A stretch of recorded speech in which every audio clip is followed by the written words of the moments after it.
Mesdames et messieurs, bonjour ou bonsoir et bienvenue à la chronique de MBT. La chronique de MBT, c'est le nec plus ultra de l'analyse sur les questions des droits humains en Afrique. La chronique de MBT s'intéresse toujours à Emmanuel Mbombok Mbok Matip. Il est journaliste, il est militant des droits humains, il est handicapé moteur. Emmanuel Mbombok Mbok Matip est détenu à la prison centrale de Yaoundé-Kondengui depuis le 7 septembre 2020. Il est accusé de propagation de fausses nouvelles dans le cadre de l'exercice de son métier. Le 12 décembre dernier, le tribunal militaire de Yaoundé, et c'est de l'INEDI, a prononcé un jugement en faveur du journaliste Emmanuel Mbombok Mbok Matip. Le dit tribunal l'a acquitté pour fait non établi et ordonné sa libération immédiate.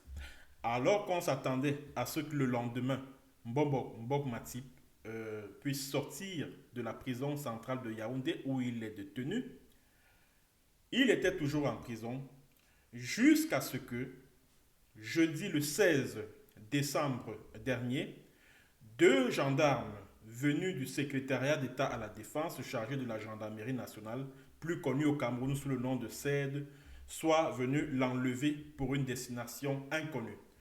Jusqu'à ce jour, on n'a aucune idée exacte de l'endroit où se trouve Emmanuel Mbombok Mbok Matip, qui a donc été enlevé de son local au quartier 3 de la prison centrale de Yaoundé. Alors qu'en ce moment où on parle, il devrait respirer l'air pur de la liberté. Alors, qui est Mbombok Mbok Matip Emmanuel? Mbombok Mbok Matip Emmanuel, c'est un journaliste âgé de 50 ans qui est handicapé moteur. Il s'est investi dans la défense des personnes défavorisées. Alors qu'il enquêtait sur deux affaires, à savoir un projet de coup d'État contre le président de la République Paul Biya, une affaire dans laquelle se trouve impliqué l'actuel secrétaire général à la présidence de la République du Cameroun, M. Ferdinand Ngongo, ainsi que le commandant du bataillon d'intervention rapide, la garde prétorienne, l'unité d'élite de l'armée camerounaise, le colonel Joël Émile Bamkui, qui dirige la division de la sécurité militaire, a également été cité dans ce projet de coup d'État contre le chef de l'État. C'est donc là l'une des affaires dans laquelle investiguait Emmanuel Mbombok Mbok Matip, et il ne s'est pas arrêté à la simple investigation. Il est allé jusqu'à informer les autorités, les proches collaborateurs du chef de l'État, dont le contre-amiral Joseph Fouda, qui est le conseiller spécial de Paul Biya. Il a donc informé ce dernier à travers un voice WhatsApp de ce que Ngongo Ferdinand, Eran Moas et puis le colonel Joël Émile Bamku étaient impliqués dans un projet de coup de force contre le président de la République. Alors, le voice WhatsApp, plutôt que de parvenir au colonel ou au contre-amiral Fouda, a été intercepté par un agent de renseignement, un certain Thierry Roland Enom, qui travaille en étroite collaboration avec le colonel Bamkui. C'est donc Thierry Roland Enom qui fait parvenir le voice WhatsApp au colonel Joël Émile Bamkui. Et une fois avoir reçu le voice WhatsApp, Joël Émile Bamkui va mobiliser ces tueurs à gages que sont les membres de la sinistre division de la sécurité militaire qui vont se rendre au domicile de Mbombok Mbok Matip au quartier Mimboman à Yaoundé le 16 août 2020. Alors, Mbombok Mbok Matip va donc être enlevé à son domicile. Il va être conduit au bureau du colonel Bamkui à la division de la sécurité militaire qui est logée au sein du ministère de la Défense à Yaoundé, où il va faire l'objet de sévices cruels, de torture. Et dans la nuit du 16 au 17 août 2021, Bongbong Matip sera transféré par la sécurité militaire au secrétariat d'État à la défense chargé de la gendarmerie nationale, le CED.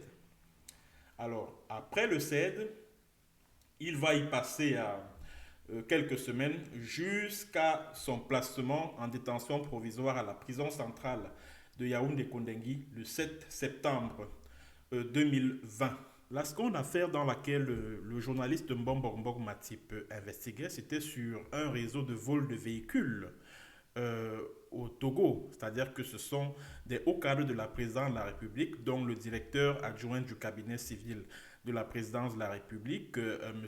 Oswald Baboke, qui a mobilisé un gang de braqueurs composé d'éléments de l'armée camerounaise, de soldats de l'armée camerounaise qui se sont rendus au niveau du Togo pour effectuer des actes de braquage, dérober des véhicules qui étaient par la suite transférés vers le Cameroun au profit de certains hauts cadres de la République du Cameroun.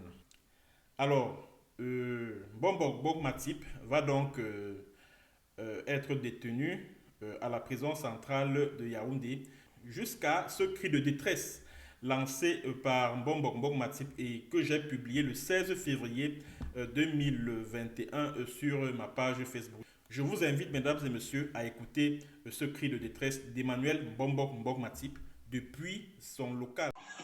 Bongbong Matip, Emmanuel, directeur de publication du journal Climat Social, communicateur social, journaliste, président de la Ligue nationale de défense des droits des personnes défavorisées. Je fais cette vidéo étant séquestré à la prison centrale de Yaoundé-Kondengui depuis le 7 septembre 2020. Mon péché, c'est d'avoir dénoncé un coup d'État qui s'est planifié contre le président de la République du Cameroun, son Excellence Paul Biya, et dénoncer l'affaire des braqueurs arrêtés au Togo. Des militaires m'ont donc pris et séquestré à la prison centrale de Yaoundé-Kondengui, sans plainte, avec un motif de propagation de fausses nouvelles qui n'est pas un motif du tribunal militaire où je me retrouve aujourd'hui. Le 7 septembre 2020 jusqu'au 7 mars 2020, on a signé ma détention provisoire qui doit finir le 7 mars 2020. Mais je constate aujourd'hui qu'au tribunal militaire, ces militaires et ces personnalités qui ont voulu planifier ces coups d'État que j'ai dénoncés sont en train de manipuler pour vouloir me condamner sans être jugé. Je vous en prie, vous, les journalistes sans frontières, la communauté nationale et internationale, les ONG chargées des droits de l'homme et des libertés, mais voici séquestrés à la prison centrale de Yaoundé-Kondengui. Les journalistes libérés, on veut me condamner sans être jugé. Je n'ai rien fait. J'ai fait mon travail de communicateur social, de journaliste. Et aujourd'hui, me voici séquestré. Je suis en prison sans plainte. Je suis en prison sans plainte. Et on veut me condamner. J'interpelle les journalistes sans frontières. Je suis un journaliste. Sauvez-vous des frères. Sauvez-vous des confrères. Que la communauté nationale et internationale, les ONG chargées des droits de l'homme et des libertés, me voici, sauvez-moi. Je suis à la prison centrale de Yaoundé-Kondengui, au Cameroun. Merci. Suite donc à cette alerte qui a été lancée à travers ma page Facebook et même à travers ma page Twitter, des organismes de défense des droits humains à travers le monde se sont mobilisés, notamment des organisations de défense de la liberté de la presse, telles que le Committee to Protect Journalists, telles que Reporters sans frontières. Il y a également l'American Bar Association, qui est composée de juristes, d'avocats, d'étudiants en droit, qui s'est mobilisé et qui a d'ailleurs envoyé des observateurs dans le cadre des différents procès dans l'affaire Mbongo Matip, qui s'est également mobilisé. Et grâce à cette pression internationale, le tribunal militaire de Yaoundé a, le 12 décembre dernier, a décidé d'acquitter purement et simplement Emmanuel Mbongo Matip et d'ordonner sa libération immédiate. Alors, jusqu'à ce jour, Mbongo n'est toujours pas libéré, bien au contraire. Il est porté disparu, il est introuvable à la prison centrale de Yaoundé où il est détenu depuis plus d'un an. Alors, las donc d'attendre d'être libéré par les autorités pénitentiaires de la prison centrale de Yaoundé, Mbongo Matip Emmanuel a envoyé cet autre cri de détresse avant son enlèvement par des gendarmes du secrétariat d'État à la défense à Yaoundé. Je vous invite, mesdames et messieurs, à écouter ce cri de détresse et c'est par là que nous allons terminer cette chronique de MBT, mesdames et messieurs. Je suis Mbongo Matip Emmanuel, directeur de publication du journal Climat Social et président de la Ligue nationale de défense des droits des personnes défavorisées et communicateur social au Cameroun. Je fais ce message audio depuis la prison centrale de Yaoundé-Kondengui, d'où je suis sinistré, pris en otage et en captivité, muselé, séquestré depuis 16 mois aujourd'hui par le régime en place, par le régime de M. Paul Biya, par le régime de Yaoundé, par l'armée camerounaise et par le tribunal militaire de Yaoundé. Le motif de mon musellement, de ma séquestration, c'est d'avoir, avec professionnalisme et patriotisme, investigué sur un coup d'État qui avait été planifié contre Paul Biya, le président de la République du Cameroun, dont les initiateurs, les comploteurs, les complices sont les hauts gradés de l'armée camerounaise et des civils tellement proches du président de la République, surtout au cabinet, surtout au secrétariat général de la présidente de la République.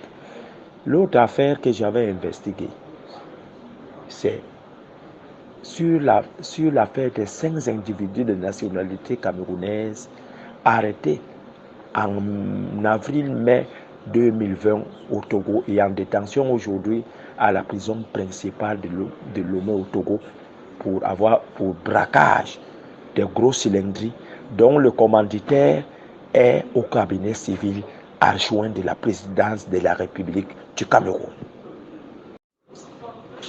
J'avais été kidnappé à mon domicile le 17 août 2020 à 10 h par 6 hommes cagoulés, lourdement armés, sous instruction du colonel Émile Joël Bankui, le commandant de la sécurité militaire, qui, arrivé dans ses cellules tortionnaires de la CEMIL, m'a torturé de 11 h à 22 h. Et il avait fait savoir à un moment qu'il part voir M. Joseph Betty Assomo dans ses bureaux. M. Joseph Betty Assomo, qui est le ministre délégué à la présidente de la République chargée de la défense. Et lorsqu'il est revenu encore pour continuer à me torturer, il m'a dit: le ministre Joseph Betty Assomo, le MINDEF RDA au courant, je peux faire de toi ce que je veux. À 22 h, il m'a transféré sous haute escorte avec ces hommes toujours cagoulés au secrétariat d'État à la défense chargée de la gendarmerie, où j'ai passé 3 semaines de garde à vue dans des conditions inhumaines, avec toutes les blessures, les fractures que j'avais eues par ces tortures. Je n'avais pas droit à un médecin, je n'ai pas droit à un avocat, je n'ai pas à un bon repas. Ma famille ne devait pas me voir. Le 13 décembre 2021, j'ai été acquitté purement et simplement pour les faits non établis par Madame le juge Ngobakoa devant les observateurs nationaux et internationaux, parmi lesquels l'American Bar Association. Et Madame le juge Ngobakoa avait ordonné ma libération immédiate. Mais dans ma grande surprise, jusqu'aujourd'hui, la décision qui doit quitter le tribunal militaire pour que je puisse avoir ma liberté et que le régisseur puisse signer mon levé du coup ne vient pas. Le tribunal militaire de Yaoundé a à nouveau bloqué la décision de la justice pour que je cale en prison. Il faut le savoir ici, que ce n'est pas au hasard que mon affaire, avec le motif allégué des propagations de fausses nouvelles, avait été transférée au tribunal militaire de Yaoundé. La femme qui est la présidente du tribunal militaire est l'épouse du DGRE.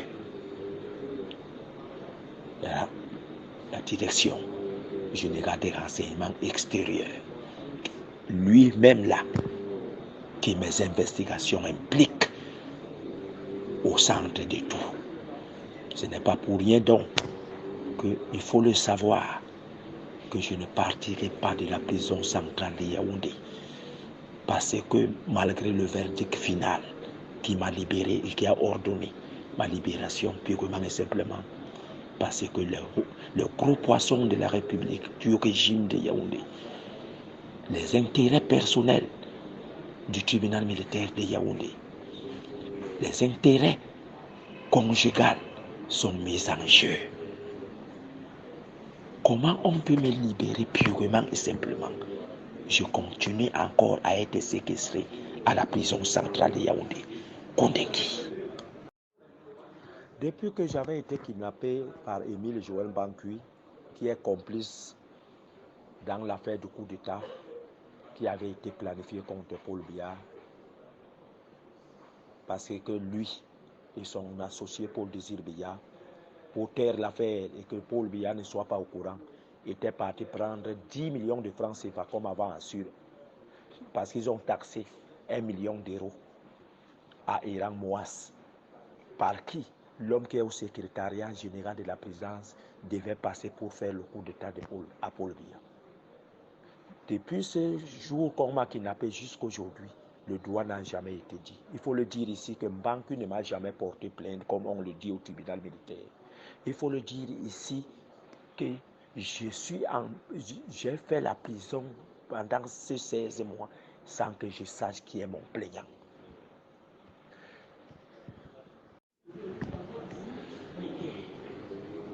Voilà mon vœu. Voilà mon testament. En Tunisie, un jeune Tunisien vendeur de fruits avait été abusé par un policier qui a versé ses fruits. Et celui-ci s'est immolé. Et cela a apporté le salut en Tunisie.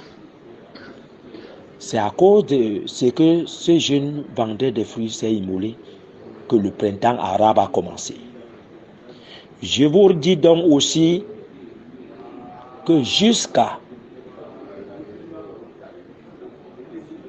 vendredi qui arrive, si je ne suis pas libéré de Kondengui, si le commissaire du gouvernement, M. Serlin Belinga, qui ne m'a jamais reçu et j'ai fait la prison sans qu'il me reçoive, mais qui a dit me poursuivre par le ministère public, si Madame Abega Mbezoua, épouse Maxime Okoyoko, le patron du DGRE, n'envoie pas mes décisions à la prison centrale de Yaoundé Kondengui pour qu'on signe mon levé de croix, je sors, je continue à aller faire mon travail de patriotisme et de journaliste. Je vais faire les gaffes. Après moi, le salut arrivera aussi au Cameroun. J'ai dit, aujourd'hui, le 13 était lundi, mardi était le 14, mercredi le 15, jeudi le 16, le 17 c'est vendredi. Si après le 17, je continue à être à la prison centrale de Yaoundé-Konakry, je vais me détruire. Je ne serai plus en vie. La communauté internationale devra demander les comptes. À qui? À l'homme qu'on m'a dit qu'il est le plus renseigné du Cameroun. À l'homme que moi aussi j'ai voté en 2018. À l'homme à qui j'ai sauvagement, exagérément soutenu qu'on appelle Paul Biya. Aujourd'hui, j'ai des rancunes partout par ma manière que je lui ai soutenu, mais qui m'a laissé en prison alors qu'il prépare la Coupe d'Afrique des Nations, d'où les détenus, d'où les Camerounais sont en prison innocemment. Demandez les comptes au chef de l'État camerounais, au président de la République du Cameroun, son Excellence Paul Biya, qui sait que je suis ici et il ne fait absolument rien. Je lui ai écrit 1000 fois, il ne m'a pas répondu parce que je suis handicapé, parce que je ne suis qu'un journaliste, parce que je ne suis pas parenté avec lui, parce que personne, je ne suis pas le fils d'un ministre ou un DG, mais il doit savoir que mes investigations ont sauvé le Cameroun et l'ont sauvé.